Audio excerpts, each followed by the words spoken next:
So all of this comes down to, in my mind, if I treat addiction, I'm looking for answering this major question, why? Now, for those of you who've been through training to become a counselor or maybe a psychologist, um, you're taught, don't ask the why question. Don't ask why questions. Why? Because it kind of we're intimidating people, that we're making accusations. I love why questions. We can ask the why question without shaking our finger in front of somebody's face. And the reason and the question that I really want to answer is, why do I think, feel, and act the way I do? Because I am of the belief that if I have the answers to those questions, I am empowered.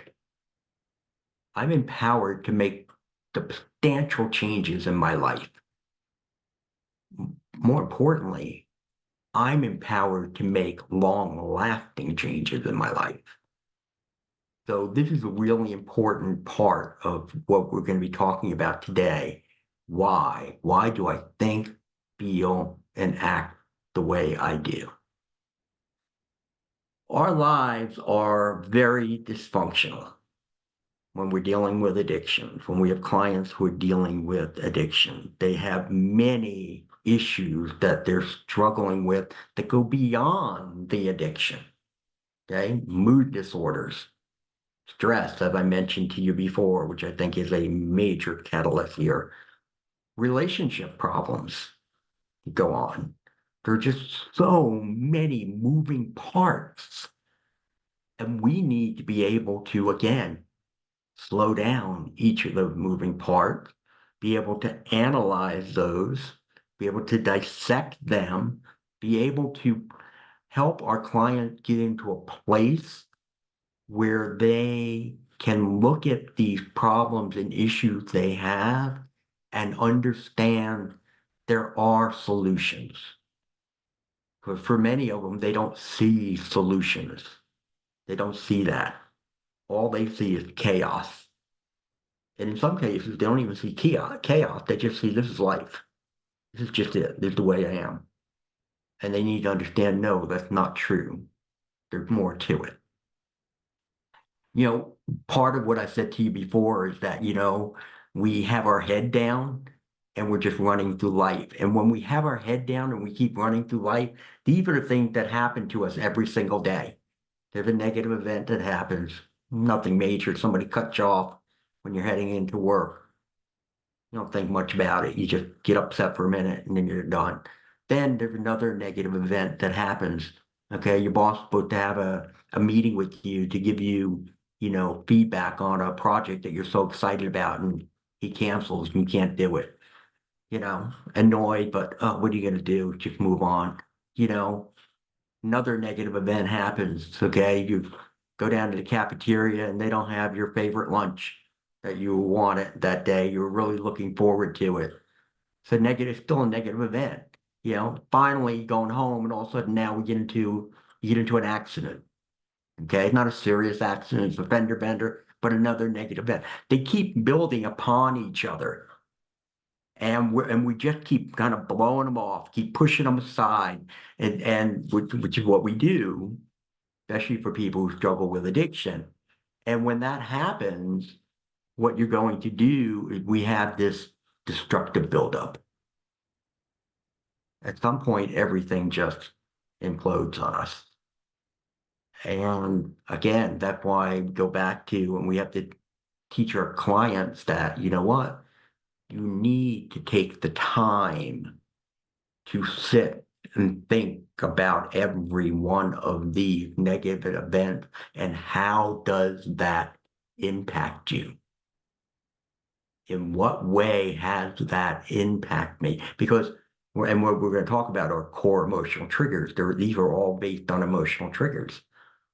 And if your emotional triggers get activated, and that means your inner child is going to be activated, that could put you down a pathway where your risk of acting out can increase dramatically. So we're looking to prevent this destructive buildup where a person in the autonomic nervous system, it dropped down to sympathetic or dropped down to dorsal. And we have to be able to make sure they stay up here ventral, that we want, again, homeostasis. People who are struggling, when they're struggling, they're oblivious to changes that are going on. They're oblivious to that they're changing, their emotions are changing, their thoughts are changing, their behaviors are starting to change. We need to wake these people up.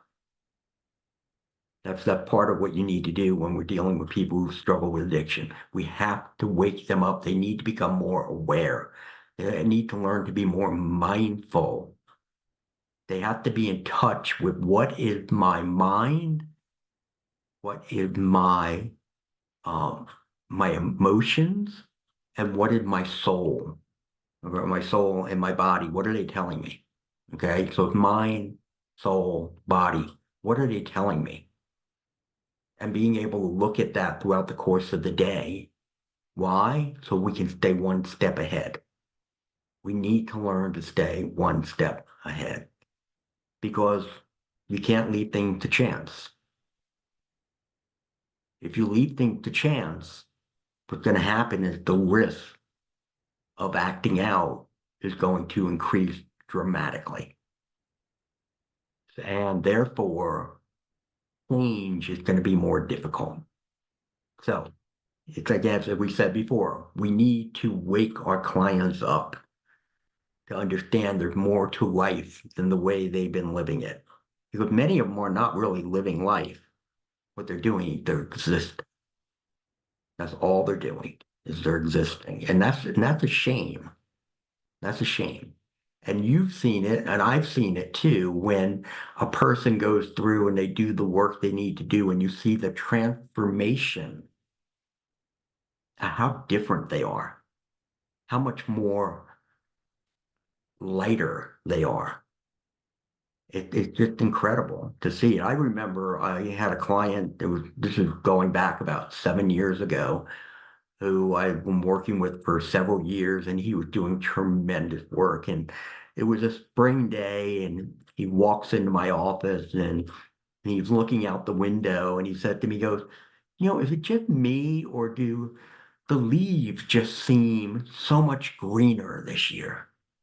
And I had to chuckle because it was like, no, those leaves are just as green as they were last year and the year before. It is you. You are now more aware. Things seem more vibrant to you. And that's part of what we're trying to accomplish with clients, that we move them away from addiction, which is very narrowly focused. You have a window that's this big, okay? And we want to open that window so that they can experience more things in life that will bring them not happiness, but bring them joy.